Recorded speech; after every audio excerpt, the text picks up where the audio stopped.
마가복음 14장 22절에서 26절 말씀 봉독할 때에 주께서 성경에 명하신 바를 따라 주의 말씀 잘 받는 표로 크게 아멘합니다. 봉독합니다.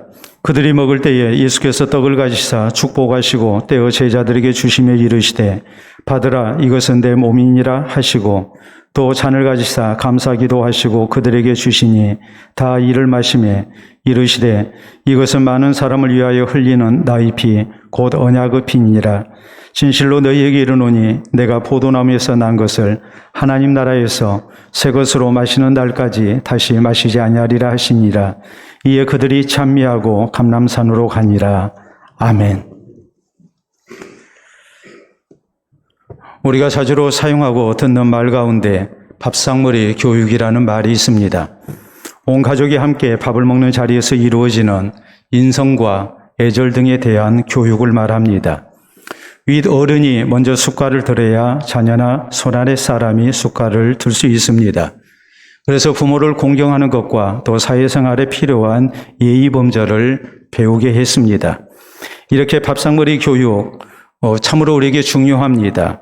형제 자매끼리 다투지 않고 나눠 먹는 가운데 또 사회생활을 할 때에 다른 사람을 배려하고 또 화목하게 지내는 이런 교육도 배울 수 있는 참으로 소중한 교육입니다. 그렇기 때문에 밥상머리 교육은 건전한 사회생활의 출발점이 되고 밑바탕이 된다고 말할 수 있습니다. 그러나 핵가족 제도가 정착되고 바쁜 사회생활 때문에 온 가족이 함께 식사하는 것이 없어졌습니다. 그리고 밥상머리 교육도 점점 사라지고 말았습니다. 부모와 자녀가 함께 식사하는 것이 너무나도 드문 일이 되었습니다. 그러므로 오늘날 사회적 인간관계도 그만큼 각박해지고 또 여러 가지로 이기적인 모습이 있다는 것을 우리가 부정할 수 없습니다. 너무나도 개인적인 사회, 이기적인 사회, 그리고 경쟁 사회 속에서 사는 참으로 우리의 삶을 놓고 볼 때에 지난 시대와는 너무나도 다른 삶을 살고 있음을 우리는 부인하지 못합니다. 그렇기 때문에 우리는 다시 한번 밥상머리 교육의 소중함을 깨달을 수밖에 없습니다. 오늘 본문 성경은 우리 구주 되시는 예수님께서 십자가 지시기 전날 밤 제자들과 함께 마지막 식사를 나누신 내용을 우리에게 전합니다. 이 마지막 식사 때 우리 예수님은 성찬식을 제정하십니다. 그리고 우리가 어떤 신앙 자세로 성찬식에 참여해야 하는가를 분명하게 교훈하십니다. 제자들에게 신령한 의미의 밥상머리 교육을 우리 주님께서는 하신 것입니다. 그러므로 사랑하는 성도 여러분, 우리 모두 오늘 성찬식을 통해서 예수님께서 남기신 교훈을 다시 한번 되새겨야 합니다. 이 성찬식이 단순히 떡과 포도즙을 먹는 자리가 되어서는 안 됩니다. 오늘 본문 성경을 통해서 그들이 먹을 때에 예수님께서 무엇을 교훈하셨는지 우리가 살펴야 합니다. 그래서 우리 모두 바른 신앙 자세로 이 성찬식에 참여해야 합니다. 또 이 성찬식을 통해서 우리의 신앙이 더욱 성숙될 수 있어야 하고 또 예수 그리스도를 바른 모습으로 따르는 제자 될 수 있어야 합니다. 그러면 우리 성도는 어떤 신앙 자세로 이 성찬식의 떡과 포도즙을 먹어야 합니까? 우리는 첫째로 예수 그리스도를 향한 진실된 신앙 고백 가운데 떡과 포도즙을 먹어야 합니다. 22절에 보면 그들이 먹을 때에 예수께서 떡을 가지사 축복하시고 떼어 제자들에게 주시며 이르시되 받으라 이것은 내 몸이니라 하시고라고 했습니다. 우리 예수님께서 떡을 떼서 제자들에게 나눠주실 때에 축복하시고 주십니다. 축복 기도를 했다고 성경은 말씀합니다. 식사에 대한 감사 기도를 하셨다는 말이요. 또 한편으로 지금 먹는 이 떡이 신령한 의미가 있는 그런 소중한 떡인 것을 우리 주님께서는 강조하십니다. 제자들이 받아먹는 떡이 평범한 떡이 아닙니다. 여기에 깊은 신앙적 의미가 있는 복된 떡인 것을 우리 주님께서는 먼저 저희에게 강조하십니다. 받으라 이것은 내 몸이니라고 말씀하십니다. 우리 예수님께서 내 죄 때문에 십자가에서 달려 죽으실 것이요 그래서 나의 모든 죄가 용서받고 새 생명을 얻게 됨을 우리 주님께서는 교훈을 하신 겁니다. 이어진 23절로 24절에 보면 또 잔을 가지사 감사기도 하시고 그들에게 주시니 다 이를 마시매 이르시되 이것은 많은 사람을 위하여 흘리는 나의 피 곧 언약의 피니라라고 말씀하십니다. 우리 예수님께서 십자가에서 흘리시는 피를 통해 하나님의 언약대로 우리의 모든 죄가 용서받고 구원받을 수 있음을 우리 주님께서는 분명하게 교훈하십니다. 그렇기 때문에 우리 주님께서 떡과 포도즙을 주실 때에 여기에 대해서 축복 기도하시고 또 거기에 대해서 신령한 의미를 강조하신 것을 우리가 먼저 기억해야 합니다. 그리고 우리 성도는 이 성찬식에서 떡과 포도즙을 먹을 때에 우리 주님의 교훈대로 강조하신 대로 예수 그리스도에 대한 진실된 신앙 고백을 먼저 할 수 있어야 합니다. 우리 예수님이 죄인된 나를 위해서 십자가에서 그 몸을 주시고 또 피를 흘리셨음을 우리는 진실되게 믿고 고백하는 가운데 예수님만이 나의 구주이신 것을 우리가 진실되게 믿고 우리가 고백하면서 떡과 포도즙을 받는 성도가 되어야 한다는 말입니다. 성경은 마태복음 1장 21절에 우리 예수님의 이름 뜻에 대해서 말씀하십니다. 이름을 예수라 하라. 이는 그가 자기 백성을 저희의 죄에서 구원할 자이심이라 하니라라고 말씀하십니다. 예수라는 이름의 뜻 자체가 다름이 아닌 우리의 구주라는 뜻이라고 이렇게 성경은 강조합니다. 그렇기 때문에 요한복음 1장 12절에 있는 말씀을 보면 영접하는 자 곧 그 이름을 믿는 자들에게는 하나님의 자녀가 되는 권세를 주셨다고 성경은 이렇게 말씀하십니다. 예수님의 이름이 무슨 뜻인지 예수님을 나의 구주로 믿는 사람이 바로 하나님의 자녀가 되는 권세를 얻게 된 거라고 죄인의 신분이 하나님의 자녀가 되는 놀라운 신분으로 바뀌게 된 것이라고 성경은 우리에게 약속하고 계십니다. 요한복음 3장 16절에 있는 말씀을 보면 하나님이 세상을 이처럼 사랑하사 독생자를 주셨으니 이는 그를 믿는 자마다 멸망하지 않고 영생을 얻게 하려 하심이라 해서 예수님이 하나님이 죄인된 나를 위해서 이 땅 가운데 오신 나의 구주이신 것을 이렇게 말씀하십니다. 그러므로 예수님 요한복음 14장 6절에 말씀하십니다. 내가 곧 길이요 진리요 생명이니 나로 말미암지 않고는 아버지께로 올 자가 없다라고 선언하십니다. 오직 예수님만이 우리를 구원의 길로 인도하시는 생명의 주가 되시는 분이요 우리를 하나님 앞에 서게 하는 구주이신 것을 성경은 분명하게 말씀하고 계시는 것입니다. 우리가 일반적으로 가족관계의 호칭이 이렇게 되어진 것을 잘 압니다. 자식이 있으면 자식 위에는 부모가 있습니다. 그 부모 위에는 이제 조부모가 있죠. 그런가 하면 그 위에는 우리가 뭐라고 부릅니까? 증조라고 부릅니다. 증자는 일찍 증자입니다.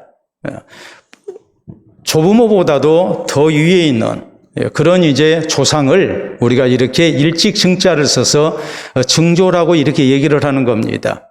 증조 위에는 높을 고자를 써서 고조라고 얘기를 합니다. 이렇게 조상에 대한 호칭이 정해져 있습니다.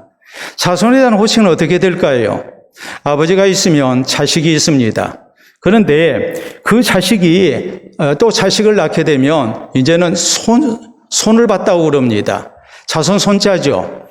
그런데 이 손자가 또 자식을 낳게 되면 그 아래는 다름이 아닌 증손입니다. 그리고 증손 아래 손자를 가리켜서 얘기할 때에 고손이라는 말을 쓰지 않습니다. 한참 이렇게 후손인데 거기다 높을 고자를 쓰는 것이 옳지 않기 때문에 고손이라는 말을 쓰는 대신에 현손이라는 말을 씁니다. 현자는 검을 현자를 씁니다. 우리가 멀리 있는 물체는 그 색깔과 관련이 없이 모두가 다 검게 보입니다. 그렇기 때문에 멀리 있는 후손이라 해서 그래서 검을 현자를 써서 현손이라고 얘기를 하는 겁니다. 현손 다음에는 이손이라고 얘기를 합니다. 귀 이자를 써서 귀로만 들은 후손이라는 말입니다. 내가 보지는 못했습니다. 어떤 사람이 이손까지 보겠습니까? 그렇기 때문에 이손이라고 이렇게 얘기를 합니다. 이손 다음에는 뭐라고 얘기하느냐? 운손이라고 얘기합니다. 구름 운자를 써서 저 하늘에 있는 구름처럼 멀리 떨어진 이제 후손이라는 그런 뜻입니다. 이렇게 가족관계의 호칭이 정해져 있는데 우리가 기억해야 할 것은 우리가 예수님을 나의 구주로 믿게 되면 우리는 하나님 앞에 하나님의 자녀가 된 사람들입니다. 그렇기 때문에 부모가 예수님을 믿었든지 자식이 예수님을 믿든지 손자가 예수님을 믿든지 모두가 다 하나님을 향해서 우리는 하나님의 자녀로서 아버지라고 부릅니다. 하나님을 향해서 아버지라고 부르는 이 의미가 또 우리에게 무엇을 말씀하겠습니까? 그것은 우리의 신앙 고백이 하나님과 나와의 1:1 관계에서 이루어져야 한다는 것을 말씀하고 있는 것입니다. 우리의 신앙 고백이 하나님과 나와의 1:1 관계에서 이루어져야지 이것이 부모를 통해서 혹은 조상이 믿었기 때문에 내가 구원 얻는다는 그런 식의 신앙 관계는 성립이 되지 않습니다. 그렇기 때문에 신앙경은 이렇게 말합니다. 하나님께는 손자가 없고 다 자녀만 있다라고 말합니다. 우리의 신앙 고백이 하나님을 향한 진실된 신앙 고백이 돼야 되고 다른 사람이 아닌 나의 신앙 고백이 개인적인 진실된 신앙 고백이 있어야만이 우리가 구원 얻는 하나님의 자녀가 될 수 있음을 우리에게 가르치고 있는 것입니다. 그러므로 사랑하는 성도 여러분, 우리 모두 진실되게 다시 한번 예수 그리스도를 나의 구주로 믿어야 합니다. 오늘 이 성찬식을 앞두고 우리가 이 진실된 신앙 고백을 다시 한번 하는 가운데 우리가 떡과 포도즙을 먹을 수 있어야 합니다. 이 우리가 나누는 떡이 내 죄 때문에 십자가에 달리신 예수님의 몸이요, 우리가 마시는 포도즙이 죄인된 나를 구원하시기 위해서 십자가에서 흘리신 예수 그리스도의 피임을 우리가 고백하면서 떡과 포도즙을 먹어야 합니다. 그래서 하나님께서 언약하신 대로 모든 죄를 용서받고 구원받는 하나님의 자녀된 우리 모두가 될 수 있기를 바랍니다. 둘째로 우리는 예수 그리스도의 구원의 은혜에 감사하면서 또 주님을 향한 헌신을 다짐하고 떡과 포도즙을 먹어야 합니다. 23절에 예수님이 이렇게 말씀하십니다. 또 잔을 가지사 감사기도 하시고 그들에게 주시니 다 이를 마시매라고 했습니다. 감사기도 하셨다는 말은 먼저는 음식에 대한 감사기도를 했다는 말이죠. 그리고 두 번째는 십자가의 고난을 감사했다는 말입니다. 우리 예수님은 잠시 후면 원수들에게 잡히셔서 고난을 당하시고 십자가를 지시고 죽으실 겁니다. 피를 흘리십니다. 그런데 주님 말씀하십니다. 이것까지도 감사하시고 그리고 십자가를 지십니다. 불평하면서 십자가 지신 게 아닙니다. 원망 가운데 슬픔 가운데 주님은 십자가 지시 아니하셨습니다. 하나님의 뜻에 온전히 순종하시면서 십자가의 고난도 감사하면서 제자들과 함께 떡과 포도즙을 나누신 것입니다. 그렇기 때문에 오늘 주님과 제자들이 나누는 이 마지막 식사는 결코 침울한 식사가 아니었습니다. 우리 하나님의 은혜에 대한 감사, 또 하나님의 뜻에 대한 순종을 담은 기쁨과 자원하는 그런 헌신 속에 드려지는 그런 식사 자리였습니다. 마찬가지입니다. 예수님을 통해서 구원받게 된 우리 성도에게 바로 이 신앙 자세가 있어야 합니다. 먼저는 주님의 구원의 은혜에 우리가 감사해야 합니다. 죄인된 나를 위해서 우리 주님께서 그 몸과 피를 십자가에 내어주신 그 은혜를 우리가 잊지 말아야 해야 하고 우리도 주님 앞에 감사하면서 떡과 포도즙을 받아야 합니다. 또 우리가 어떤 신앙 자세가 있어야 합니까? 주께서 내게 베푸시는 은혜를 우리가 기억하면서 그 은혜에 보답하고 살 것을 다짐해야 합니다. 주님이 그 몸과 피를 나를 위해서 주셨기 때문에 내 몸을, 내 모든 삶을 우리도 주님의 영광 위해서 살 것을 다짐하면서 우리가 이 성찬에 임해한다는 말입니다. 우리가 성경을 보면 하나님의 은혜를 허락받았던 사람들, 주님의 은혜 속에 구원받은 사람들은 하나같이 죄의 은혜에 대한 감사 속에 헌신의 삶을 살고자 힘씁니다. 다윗은 시편 116편 12절에 이렇게 고백합니다. 내게 주신 모든 은혜를 내가 여호와께 무엇으로 보답할까? 하나님이 내게 베푸신 은혜가 있습니다. 그것을 생각할 때 주님이 내게 베푸신 은혜가 이렇게 많은데 나는 어떻게 그것을 보답하면서 살까? 이것이 다윗에게 항상 기도 제목이었고 또한 늘 마음에 쓰는 그런 소원이었던 것을 성경은 우리에게 말씀합니다. 우리가 누가복음 8장에 보면 예수님을 통해서 구원받은 여러 여인들이 나옵니다. 이 여인들이 예수님의 은혜를 입고 난 다음에 어떤 모습으로 살았는가를 성경은 이렇게 말씀합니다. 자기들의 소유로 예수님과 그 제자들을 섬겼다고 말씀합니다.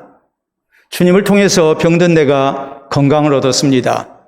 귀신 들려서 고통받던 내가 온전한 그런 삶을 살 수 있도록 주님이 내게 은혜를 베푸셨습니다. 이런 은혜를 받았을 때에 이 여인들은 이제 주를 위해서 나는 어떻게 살아야 할 것인가, 이것을 생각하면서 자기들의 소유를 가지고 기쁜 마음으로 차원해서 예수님과 제자들을 섬겼음을 성경은 이렇게 증거합니다. 사도 바울은 고린도전서 15장 10절에 이런 고백을 합니다. 내가 나 된 것은 다 하나님 은혜로 된 것이다. 그렇기 때문에 바울은 어떻게 살았습니까? 과거에 예수님을 몰랐던 나를 하나님께서 긍휼히 여기시고 구원해 주셨습니다. 내가 새 생명 얻었습니다. 그러므로 바울은 평생을 그리스도의 복음 전파를 위해서 헌신된 삶을 삽니다. 다른 사도들보다도 더 열심을 다해서 헌신합니다. 그리고 말합니다. 내가 나 된 것은 다 하나님의 은혜로 된 것이다. 내가 받은 은혜를 생각할 때에 내가 이런 삶을 사는 것이 마땅하다고 여기고 이런 기쁜 헌신을, 또 끝까지 가는 헌신을 주님 앞에 드렸음을 이렇게 성경은 강조합니다. 우리가 옛날 중국의 고서 가운데 병법서가 있습니다. 바로 손자병법이죠. 이 손자병법에 대해서는 우리가 잘 압니다. 바로 손무라는 사람이 쓴 병법서입니다. 근데 손자병법과 더불어서 또 하나 유명한 병법서가 있습니다. 바로 오자병법입니다. 오자병법은 중국의 오기 장군이 쓴 병법서입니다. 그런데 거기에 나오는 유명한 일화가 있습니다. 오기 장군이 희화의 사병들을, 부하들을 참으로 끔찍이 아끼고 사랑했습니다. 그래서 이들을 이렇게 돌보는데 혹시라도 사병의 등에 종기가 나면 직접 자기 입으로 그 고름을 빨아서 이렇게 치료해 줍니다. 그 정도로 자기 부하들을 사랑하고 아꼈습니다. 그런데 한 번은 어떤 사병이 역시 등에 종기가 났을 때에 그 고름을 오기 장군이 직접 입으로 빨아서 치료를 해줬습니다. 이 사병이 집에 와서 그것을 자기 어머니에게 자랑합니다. 우리 장군님이 내 등에 난 종기를, 고름을 이렇게 입으로 직접 빨아줘서 내가 건강을 얻었습니다. 그랬더니 그 어머니가 통곡을 하는 겁니다. 감사해서 하는 통곡이 아니었습니다. 이 사병의 아버지, 다시 말해서 자기 남편은 과거에 오기 장군의 부하였는데 자기 남편도 등에 종기가 나서 장군이 입으로 그 고름을 빨아줬습니다. 그래서 나았습니다. 그러자 그 남편은 이것이 너무나도 감사해서 전장에서 죽기를 각오하고 용감히 싸웠습니다. 그러다가 전사했습니다. 이 아픈 역사를 가지고 있었기 때문에 그 아내된 이 사병의 어머니는 아들이 역시 자기 아버지와 똑같이 장군의 은혜를 이렇게 받게 됐으니 자기 아버지처럼 감사해서 죽도록 싸울 거라는 겁니다. 그리고 결국은 전쟁터에서 전사할 것이다. 이것을 내다보고 통곡을 한 겁니다. 여러분, 이 오기 장군에 대한 일화가 우리에게 무엇을 교훈합니까? 우리가 하나님께 받은 바 은혜에 대해서 어떤 모습으로 감사하고 우리가 어떤 모습으로 살아야 할 것인가를 분명하게 깨닫게 하지 않습니까? 그러므로 사랑하는 성도 여러분, 우리 모두 이 시간 주님의 은혜를 다시 한번 기억해야 합니다. 죄인된 나를 구원하시고자 십자가에 그 몸을 내주신 예수님을 기억해야 합니다. 피 흘리신 예수님을 기억해야 합니다. 그리고 구원의 은혜에 대하여 우리가 진실되게 감사하고 다시 한번 우리 주님을 향한 헌신을 우리가 다짐해야 합니다. 이 신앙 자세 가운데 우리 모두 떡과 포도즙을 먹는 은혜가 있기를 바랍니다. 세 번째로, 우리 성도는 어떤 신앙 자세를 가지고 떡과 포도즙을 먹어야 합니까? 그것은 하나님 나라의 영원한 구원과 영광을 확신하면서 먹는 것입니다. 25절에 보면 우리 예수님 이런 말씀하십니다. 진실로 너희에게 이르노니 내가 포도나무에서 난 것을 하나님 나라에서 새 것으로 마시는 날까지 다시 마시지 아니하리라 하시니라라고 했습니다. 예수님의 이 말씀의 의미가 뭘까요? 우리가 크게 두 가지를 생각할 수 있습니다. 이제 예수님 얼마 있으면 십자가에서 죽으십니다. 근데 예수님은 말씀하십니다. 나의 죽음은 죽음으로서 끝나는 게 아니다. 내가 부활하게 될 것이고 승천하게 될 것이고 하나님 나라의 영광 가운데 너희와 함께 잔치를 벌릴 날이 있을 것이라고 주님은 말씀하고 계십니다. 두 번째 무슨 뜻이겠습니까? 예수님께만 이런 부활과 하나님 나라의 영광이 있는 것이 아니라 예수님과 함께한 이 성찬식에 참여하고 있는 제자들에게도 장차 하나님 나라의 영광의 잔치가 분명히 있다는 사실을, 이 약속을 믿으라는 그런 말씀이십니다. 그렇기 때문에 우리 성도들이 이 성찬식에서 고백해야 할 것은 그것입니다. 예수 그리스도의 구원받은 백성으로서 우리가 예수 그리스도의 십자가의 죽음을, 우리의 구원을 우리가 기념하면서, 믿으면서, 고백하면서 우리가 이 성찬식에 참여하지만 이것은 우리 성도의 마지막 식사가 아니라는 사실입니다. 하나님 나라에 더 영광스러운 잔치가 있다는 것을 우리는 믿고 고백하면서 우리가 이 성찬에 참여해야 합니다. 예수님의 제자들이 주님과 함께하며 식사할 때에 그것이 마지막 식사가 아니라 하나님 나라에 더 영광스러운 잔치가 예비되어 있음을 우리 주님께서 믿도록 약속하신 것을 생각하면서 우리에게도 이 신앙의 고백이 있어야 한다는 사실입니다. 그렇기 때문에 우리가 성경을 보면 신실한 하나님의 사람들, 신앙의 사람들은 죽음의 자리에서 부활에 대한 소망을 가지고 죽고 이 땅을 살면서 하나님 나라의 영광을 바라보며 이 땅의 고난도 인내했습니다. 스데반 집사가 순교의 제물이 될 때에 하늘이 열리고 예수 그리스도가 기다리신 것을 봅니다. 하나님 나라의 영광을 보며 기쁨으로 순교합니다. 또 우리가 성경에 보면 사도 바울은 로마서 8장 18절에 말씀합니다. 생각하건대 현재의 고난은 장차 우리에게 나타날 영광과 비교할 수 없도다라고 말씀합니다. 우리가 신앙으로 살다 당하는 여러 가지 어려움들, 이 모든 것은 장차 하나님 나라의 영광으로 보상될 것을 성경은 우리에게 강조하십니다. 우리가 요한계시록 2장에 보면 우리 예수님께서 서마나 교회에 대해서 이런 말씀을 하십니다. 내가 내 환난과 궁핍을 아노니 실상은 내가 부유한 자로다. 서마나 교회 성도들은 믿음을 지키기 위해서 얼마나 힘든 고생을 했는지 모릅니다. 무서운 박해를 당했습니다. 세상의 가난 속에 시달렸습니다. 그렇지만 주님은 말씀하십니다. 내가 너희의 박해당한 것, 고난당한 것, 궁핍한 것 내가 다 안다. 실상은 너희가 부유한 자다. 왜냐하면 하나님 나라에 아름다운 보상이 있기 때문에, 하나님 나라에 상이 있기 때문에 너희가 실상은 부자라고, 부유한 자라고 말씀하십니다. 그리고 저희에게 당부하십니다. 네가 죽도록 충성하라. 그리하면 내가 생명의 관을 네게 주리라라고 주님 말씀하십니다. 우리 성도가 이 땅의 것만을 보고 신앙생활해서는 안 되고 장차 하나님 나라의 영원한 구원과 영생과 영광과 상급을 우리가 믿으면서 신앙생활을 해야 함을 우리 주님께서 강조하고 계시는 겁니다.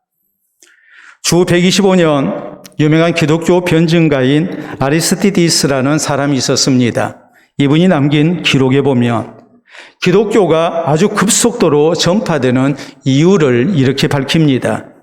그리스도인들은 그들 중 한 사람이 죽으면 즐거워하며 하나님께 감사드린다. 그들은 그 사람이 이 땅보다 더 좋은 곳으로 옮겨진 것을 확신하며 찬송과 감사를 드리면서 장례를 치룬다라고 기록으로 남깁니다. 다시 말해 그리스도인들은 하나님 나라의 구원과 영생과 영광을 확신하는 사람들이었습니다. 이 소망 가운데 고난 중에도 끝까지 신앙을 지켰고 또 기쁨으로 죽음을 맞이했고 죽을 때에도 평화로웠습니다. 이것이 불신자들의 마음에 감동이 됐습니다. 어쩌면 죽을 때 저렇게 평안할 수 있을까? 소망 가운데 죽을 수 있을까?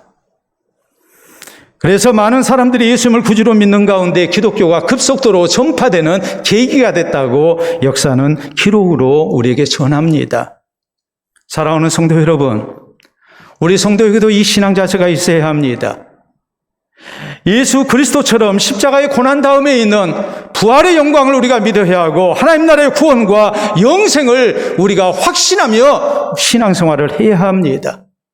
그리고 어려운 중에도 우리가 끝까지 신앙을 지켜나갈 것을 다짐하고 또 주를 향한 헌신을 우리가 다짐해야 합니다. 이 신앙 자세로 우리 모두 이 시간 떡과 포도즙을 먹을 수 있기를 바랍니다. 중국은 오늘날 사형이 집행되는 나라 가운데 하나입니다. 중국에서는 사형을 시킬 때에 총살형으로 집행합니다. 그런데 이 사형 집행에 특이한 것 두 가지가 있습니다. 첫째는 총알값은 사형수가 직접 내야 합니다. 그 이유는 사회에 해를 끼쳐서 사형을 당하게 됐는데 죽는 순간에라도 더 이상 사회와 나라에 해를 끼쳐서는 안 된다. 그래서 총알값은 자기가 내게 합니다. 두 번째는 사형 집행 당일날 먹게 되는 마지막 식사입니다. 이 마지막 식사를 단두반이라고 부릅니다. 자를 단자에 머리 두자 그리고 밥 반자입니다. 옛날 중국에서 사람을 죽일 때 참수형을 했습니다. 참수형은 말 그대로 머리를 자르는 겁니다.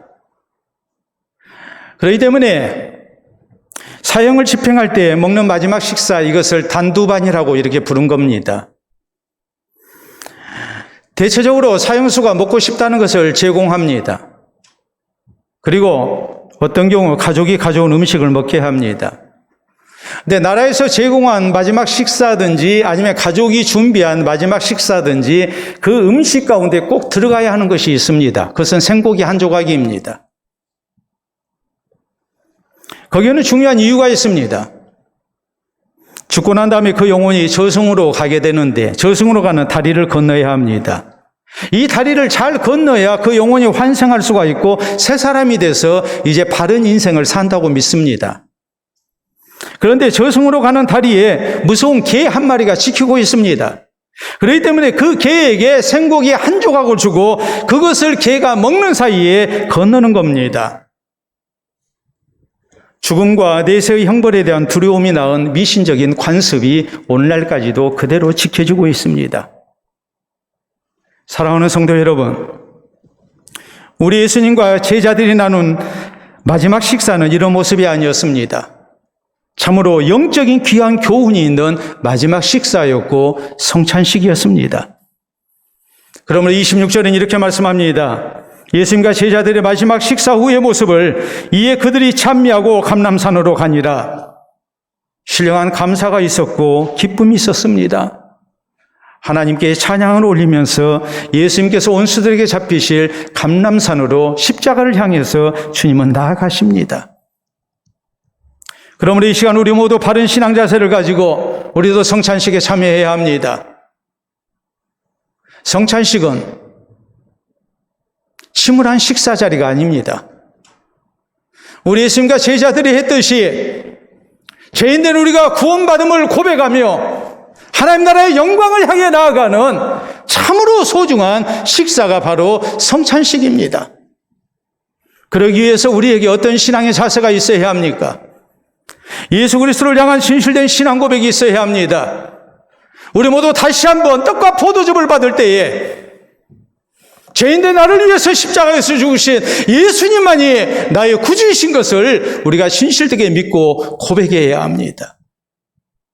나를 위해 그 몸을 주신 그 피를 흘리신 예수님을 향해 우리가 감사하며 이제 나는 어떤 모습으로 보답하며 헌신할 것인가를 생각하며 새로운 헌신을 우리가 다짐하며 떡과 포도즙을 먹어야 합니다. 이것이 마지막 식사가 아니라 하나님 나라의 영원한 구원과 영광 속에 우리가 주님을 모시고 하나님 나라의 잔치에 참여할 그날이 있음을 믿으면서 우리는 소망 가운데 떡과 포도즙을 나눌 수 있어야 합니다. 그래서 우리의 신앙이 더욱 성숙되고 신령한 감사와 기쁨 가운데 끝까지 주님을 따르는 우리 모든 성도 되시기를 우리 주님의 이름으로 축원합니다. 우리 함께 기도합니다. 하나님 아버지 감사합니다. 죄인된 우리를 구원하시고자 친히 십자가에 그 몸을 주시고 또한 피를 흘리신 우리 주님을 이 시간 우리가 말씀을 통하여 기억토록 해주시니 감사합니다. 이제 성찬식을 통하여 떡과 포도즙을 나누는 가운데 다시 한번 우리의 구주 되신 주님을 향한 진실된 신앙 고백을 우리가 하기를 원합니다. 우리의 신앙 고백을 받으시사 우리가 주의 구원 얻는 자녀 되기에 부족함이 없게 하시고 죄인된 나를 위하여 그 생명을 주신 주님을 기억하며 우리가 주님 앞에 감사하며 또 아름다운 헌신을 고백하며 우리가 떡과 포도즙을 받을 수 있도록 인도하여 주시옵소서. 하나님 나라의 영원한 구원과 영광을 또한 생각하며 우리가 떡과 포도즙을 나누기를 원합니다. 기쁨과 감사와 소망 가운데 우리가 떡과 포도즙을 나누게 하시고 이것을 먹는 우리 모두에게 신령한 기쁨과 감사가 넘쳐나게 하시고 또한 신앙의 아름다운 성숙이 있게 하시고 끝까지 변치 않는 모습으로 주님을 따르는 아름다운 힘을 얻을 수 있도록 주님께서 우리를 붙들어 주시옵소서.